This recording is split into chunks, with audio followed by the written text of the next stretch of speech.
Komunikasi merupakan aspek yang penting dalam hubungan manusia. Manusia secara umum merupakan makhluk sosial.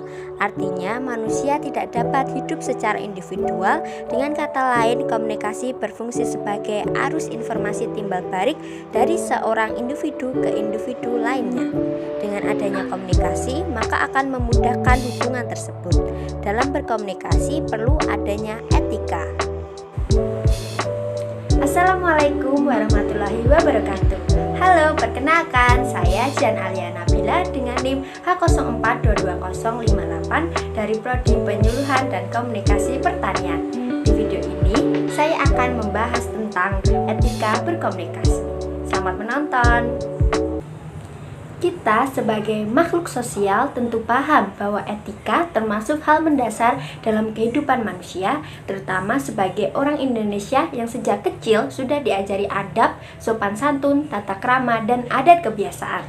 Etika sendiri merupakan cabang utama ilmu filsafat yang mempelajari tentang nilai-nilai mengenai benar, salah, baik, buruk, dan tanggung jawab yang menjadi standar dan penilaian moral dalam masyarakat. Etika berasal dari bahasa Yunani kuno, yaitu etikos, yang berarti timbul dari kebiasaan. Etika komunikasi bisa diartikan sebagai prinsip yang mengatur hubungan antara manusia.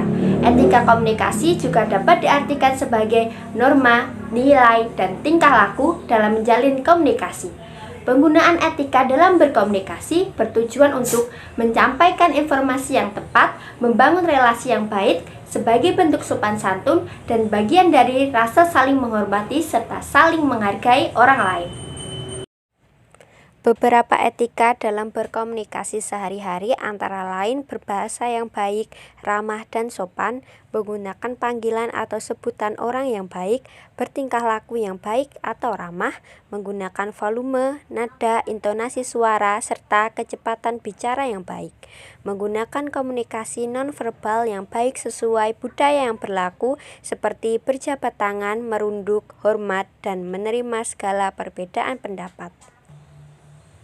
Fungsi etika komunikasi diantaranya yaitu yang pertama sebagai landasan moral, yang kedua mempermudah proses penyampaian pesan, dan yang ketiga sebagai panduan manusia dalam berkomunikasi.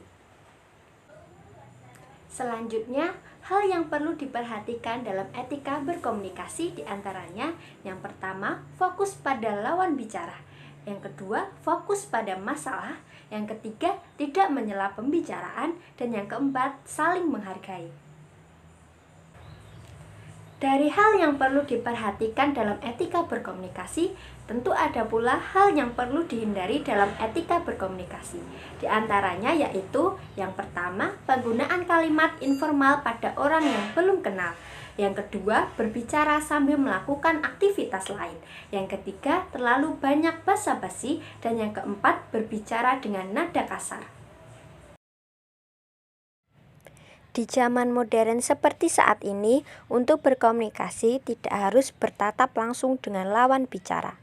Kemajuan teknologi sudah merubah segalanya menjadi lebih efektif dan efisien. Manusia sangat mudah sekali berinteraksi dengan orang-orang baru tanpa harus bertemu dengan mereka. Dalam hal ini, etika juga perlu diterapkan meskipun tidak bertemu secara langsung dengan lawan bicara. Ada aturan yang harus dilakukan setiap individu jika ingin menggunakan teknologi sebagai alat komunikasi. Contohnya, saat kita ingin mengirim WA atau Telegram dan chat kepada orang yang sudah dikenal ataupun belum, penulisan yang baik harus diperhatikan, menggunakan kata-kata yang sopan, tanda baca yang jelas dan sesuai agar tidak menimbulkan kesalahpahaman. Dari pembahasan tadi dapat disimpulkan bahwa etika dalam berkomunikasi sangat penting dalam kehidupan sehari-hari agar tidak menimbulkan kesalahpahaman dalam menerima informasi dan sebagai bentuk sopan santun serta menghargai orang lain.